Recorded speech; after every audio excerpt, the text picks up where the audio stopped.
So I started sewing when I was in medical school. So I was like, I don't know where she's from, but I think she's from Ghana. Like, there was nothing more obvious than that. I was like, you're from Ghana, right? Like, tell me you're from Ghana. Yeah. I'll tell you you're from Ghana. Don't put yourself in a box. Don't just think, oh, I've kind of gone down this field. I can't branch off, or I can't do something else.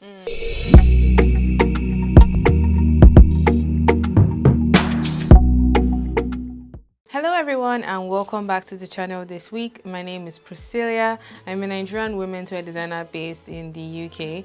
In this video, I'm going to be meeting up with the owner of Sherah Online, which is a UK-based Black-owned fashion business. She designs robes and really eccentric bodysuits such as the ones that I have on here and a lot more even.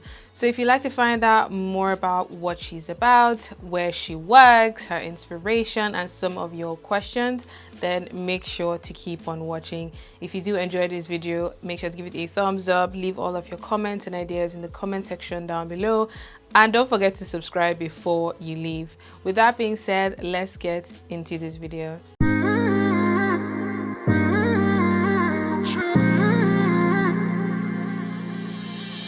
You were my best friend, didn't care about the rules, good on the weekends. I'll be in fools, drifting to deep space. So brave and so stupid, just like the movies.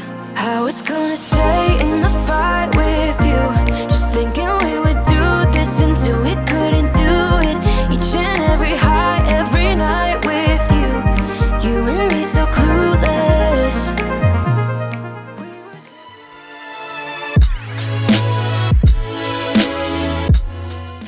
So we have made it to Sherah Online studio, and I have been saying the name all wrong. It's actually Sherah Online, not Sherah Online, like I said earlier on. My apologies. I have Jess with me, and would you like to introduce yourself, my darling? Yes, of course. Thank you. My name is Jess, and I am the founder and owner of Sherah, which is a bespoke apparel brand based here in London. Nice.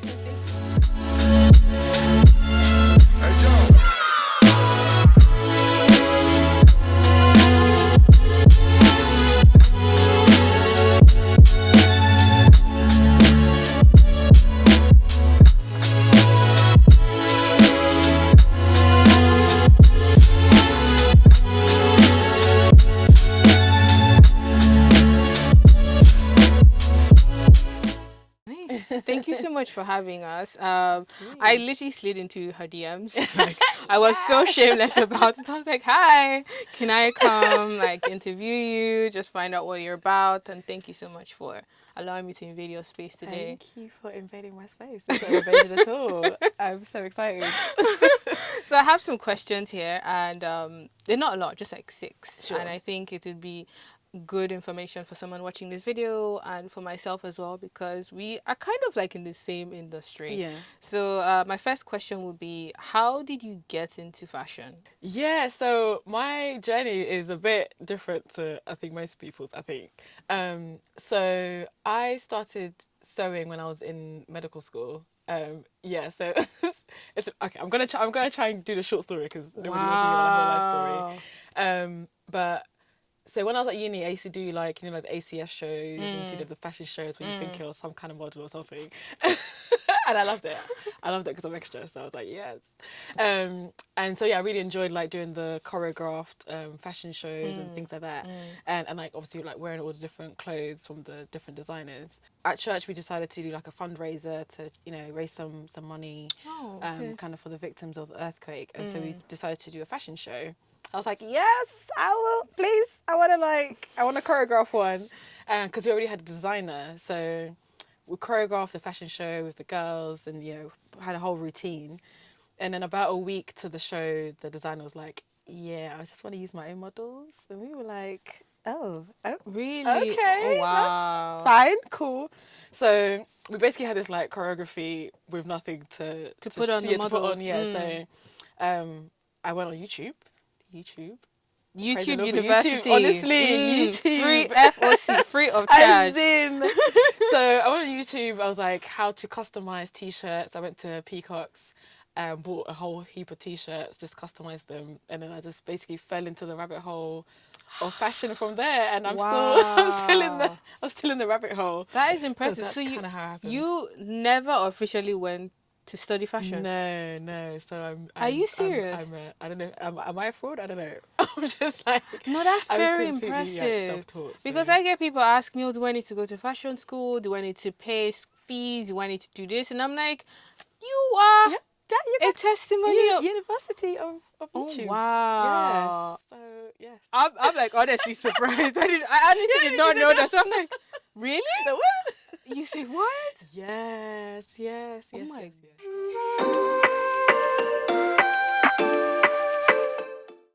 How has it been, like, your journey so far? Has it been the way you imagined it would be? Because you have such a very different background compared to what Yeah. you do right now. Like, Yeah. how has it been for you? Yeah. Do you know what? It's been really organic. Like, it's because I think it kind of started off with just kind of an interest. Like I said, I was just kind of like, oh, this is kind of fun. And then I kind of developed a fabric problem, which my friend said I should call a passion. So I'm like, yes, I like it. So I developed a fabric passion, which, like, again, was organic and also part of the reason why everything is here today. Guys, you need to see this place. I walked in and I was like, I am learning. I am learning where Jessie is. If you see this studio, I should just put my bed here. And just I want sleep. to as well. I want to as well. I It's just want to so, live here. oh wow. Please continue. Yeah. Sorry for interrupting. No, it's absolutely fine. So I was kind of like, I've got all this fabric and like this like passion for fabric, so I should probably, like, actually carry on down this fashion route. Otherwise, I'm just a hoarder, I think. Because I think that's how it works. So it's been like really organic, and it's kind of started off with me, making stuff for myself, and then for friends, and then for like friends of friends, and then it's just been really, really organic, which is I didn't really have an idea of like where it was just gonna go, because I'm still in medicine at the moment, so it's still kind of like I'm just letting it do what it's doing, and I'm just really grateful. So do you work in medicine and still do fashion? Yes. You do them both? I do. Yeah. How do you manage during the pandemic? I mean, it's still ongoing, Yeah, but at the very height of lockdown, did you have to go back to work in the hospital? Yeah.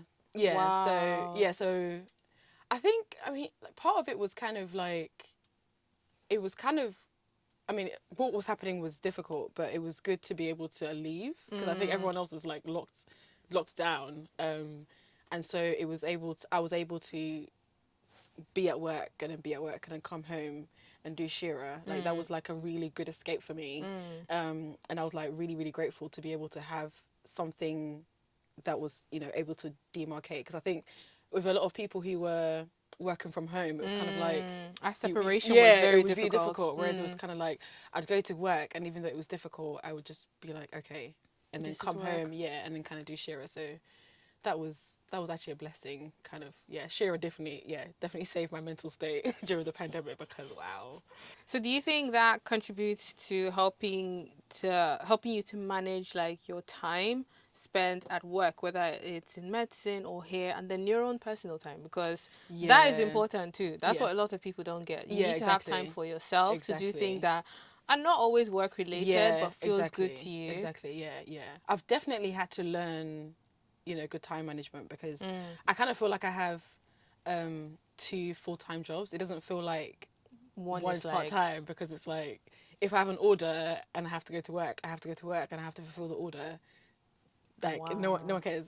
That's like superpower right there. So it's just honestly. like, so I have to be like, I have to be aware of, the time I'm kind of taking from myself, and like trying to be a functioning member of society and friendships, and like, other relationships and things like that. So that's something that I'm still kind of figuring out, and just trying to manage that, so that this still kind of stays as a passion, because I don't want either my day job or Sherah to end up kind of making me feel burnt out or feel like I don't want to do it anymore, because then there's no point. So I'm still kind of figuring it out, but hopefully I'm getting there. You are though, like you are, and I think your journey amongst like a lot of others I've seen online is you can see the progress. I don't know if it's because I'm from the outside looking in, Yeah, because yeah. I'm like, wow, homegirl just dropped this. I think when I saw the shoot of like the pictures from this top I'm wearing, and she's wearing as well. We're twinning, It's like, like by a accident. lingerie, Kente inspired. Like whenever I wear this top, people Yeah. always like, where is your top from? I think for me is the fact that it's something that is simple but it's still functional, and it meets a need in the sense of you can wear this at home, Yeah. you can wear this out, you Yeah. can wear it the way I've worn it now, like Yeah. underneath a blazer, or you Mhm. can wear it with your man's in bed, Yeah, like ma'am. or on the Yes, beach. ma'am. Yes.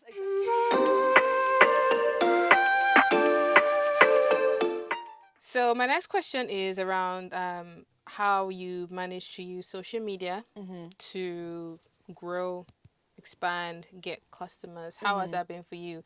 Would you say it's something you had to work on, be intentional about, or did you just happen to be like, oh, this is my personal Instagram that I just converted to my business page? What was the process like for you? Yeah, so social media has been basically my main, or like kind of my main source of marketing. It's just been incredible. And for me, again, it was, so I have a personal Instagram page. Okay. And then I just made a separate page for my business. I'm just smiling because I remember when I made my page, I wasn't ready. I just wanted to like have the page. I wasn't ready to like post anything. But I think like Instagram was telling my business. So Instagram suggested my page, like the new page I'd made and not had anybody, to my friends. So they were messaging me and they were like, someone's using your name and your picture. I was like, no, it's me. It's me. It was a sign. I was just trying to be inconspicuous, guys. Like, can you just let me live?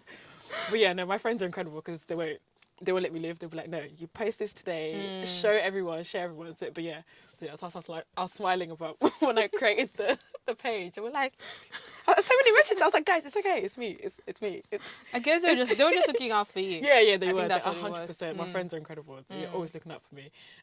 So I had a separate page, and I think also because it was kind of like, I think my first post was like a website coming soon, which was like maybe like 2 years before the website actually launched. I thought it was coming soon, but it didn't come soon. It's but logistics though, and a lot of things are out of your control. Yeah, and exactly. I understand. And kind of like I said, like trying to do both, kind of work full time and have a business. It's kind of can be interesting. Very demanding. Yeah, I honestly don't know how you do it. Exactly. It's really the grace of God, because really, it's really not me. Like, people are like, how do you do it? I'm like, I don't know. I really think so. Yeah, God. I believe in God, but higher power, whatever people believe in. Yeah, because it's really not me. But yeah, Instagram has been incredible in terms of marketing. I think I can't remember what the stats are, but like in the 80s and 90s in terms of percentage of where my sales have come from. It's from the gram. Have been from the gram. And then I posted a reel which kind of went viral. I was like, I went viral. Do I call LA or do LA call me? I think I gained like 5,000 followers within a week from like a one reel. Wow, that is was really incredible. good. Yeah, That's really good. Really good. I think you know that. Yeah. It's really good. I was going to ask, do you or would you say that like your African roots, they tend to, or you use fashion as a way to express that, to inform people, such as like this print? There's a whole stash of kente. It's behind the camera, you cannot see, but there's a whole stash of kente. I was like, I don't know where she's from, but I think she's from Ghana. Like, there was nothing more obvious than that. I was like, you're from Ghana, right? Tell me you're from Ghana. Yeah. I'll tell you you're from Ghana. So would you say that definitely inspires your work a lot? Yeah, definitely. Like I grew up in some part in Ghana. So I spent about 7 years of my childhood in Ghana. Oh, wow. And so I kind of feel like that's, because those are your formative years. True. Like between 2 and 9 is when I was there. But, obviously the whole time is your formative years. But, so I kind of grew up. It feels like it's literally instilled in me. And so, yeah, I think it just kind of comes out even without kind of thinking about it. Yeah, and obviously like it also comes out with thinking about it, with like buying all the African print fabric, because again I think it's kind of linked to my personality in terms of like I love colourful and bright things, and like, you know, kind of vibrance, and, you know, African print. And I think just being African in general is just, or maybe just being black in general, is just kind of like just bold, bright, yeah, bright, colourful, exactly, yeah, that's like very that's the expressive. Yeah, so that's like, yeah, so it kind of comes out. So if you could give one advice, so you can speak to the camera or you can speak to me, whatever you to anyone who is looking to get into fashion, whether they've gone to fashion school or something that they're just toying with the idea, what advice would you give to that person? If there's something that's in you, I think you should do it. Don't put yourself in a box. Don't just think, oh, I've kind of gone down this field, I can't, you know, I can't branch off, or I can't do something else. You know, I was saying to you before, I don't like things just being one thing. I think versatility is so, like, I think everything needs to be versatile. You know, we're multifaceted people, or as humans, and so I don't think you should kind of box yourself or talk yourself out of something that you want to do. If you really want to do it, you better do it. Okay. I want you to show them your favorite piece that you have made. It could be something you have in the studio or something you've made in the past. We could always insert a picture somewhere on the screen. But what would you say is like your favorite piece that immediately comes to your mind? So this is like actually one of like the more popular robes. It's called Rubiana. And I just love it. I love puff sleeves. I love puff sleeves. And so yeah. Oh my God. I love a puff sleeve, girl. So yeah, so it's got the puff sleeves, and then like the talk, which is quite sexy, and the pearls, which I feel like is just quite elegant. Really nice. And then it's obviously just really long for no reason. I mean, go big or go home. So yeah, I think this is like one of my favorites. I think I've seen the picture on the website. It's so gorgeous. I mean, my models are incredible anyway, because I'm like, well, damn, well, damn, sis. But yeah, I think this will have to. And I believe this is part of one of the robes from your bridal robe collection. Right? Yeah, so it's one of the robes from the honeymoon collection. Ooh, the honeymoon. The honeymoon collection. Yeah. Nice. Yeah. So that has been so much fun. I have learned quite a bit about Jess. I feel really inspired, especially knowing that you have 2 challenging jobs that you do week in, week out, and you still manage to do everything you do. I don't know how you do it, but that is just impressive, and you should be very proud of yourself. Thank you so much. Like, you should be really, really proud of yourself. Thank you for allowing us come into your space, have a look around, take pictures, make videos, film all these amazing clips. But yeah, thank you so much for coming. Thank you for gracing my studio with your presence. My pleasure. This is like made my year, so thank you so much. I'm going to leave all links to her website, her social media, everywhere where Jess and Sherah Online is, so you guys can check her out, support her work. She is really talented. Like, it's just impressive that what she's been able to achieve, she did without going to school. So you know it's possible if you're thinking about doing that yourself. Determination, focus, be ready to apply yourself, think outside of the box like you said, and the sky is your launch pad. Well, that would be it for this video. I'm going to snoop around a little bit more. Of course, you must. Well, until my next video, guys, have a good morning, afternoon, and evening wherever you are. Bye. Thank you, everyone. Bye.